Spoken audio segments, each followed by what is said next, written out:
Assalamualaikum warahmatullahi wabarakatuh. Tepangaken asma kula inggih Merta Prastika kelas 12 akuntansi kalih nomor absen pitu.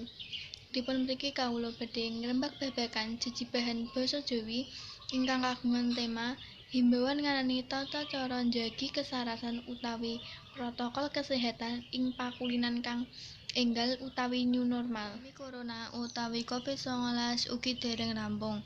Resiko penyebaran ugi panyaweran taksih dados ancaman. Kala punika pangutus sampun mberlakuake PSBB.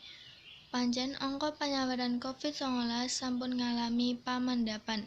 Wonten kayektosan pandemi COVID-19 ing Indonesia dereng ugi rampung. Sakmenika pangutus tuntunan utawi daerah miwiti nglonggaraken tapsila PSBB. Ugi ngasringaken pakulinan kang enggal utawi new normal.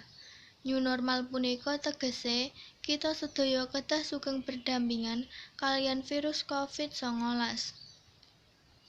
Prinsip utami new normal punika ya iku saged nyamiaken kaliyan pola sugeng masyarakat.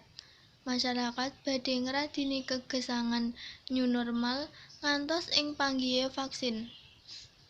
Uga dados penangkal corona. Saben langkah menyang transisi new normal kedah dipantau dening otoritas kesarasan sareng kaliyan pertimbangan ekonomi ugi sosial. Kita sedaya kedah ningkataken kemutan badhe bahayanipun virus kasebat.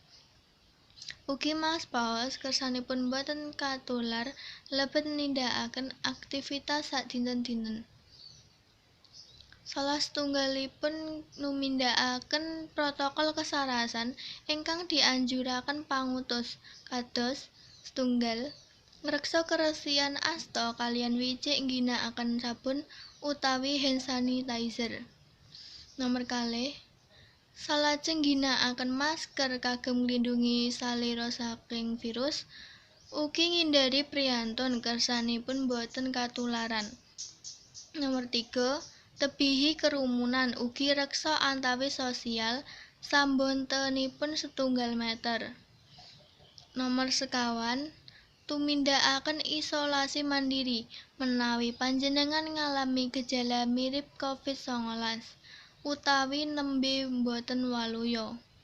Nomor gangsal boten nyentuh pasuryan sembarangan, tembe dereng wicik menawi sampun resik, upadosaken ampun nyentuh pasuryan menawi wonten ing panggen umum. Nomor 6 reksa kesarasan kaliyan dhahar ingkang bergizi. Punika ingkang saged kita sedaya tumindakaken kagem nyegah panyaweran COVID-19 ing Indonesia.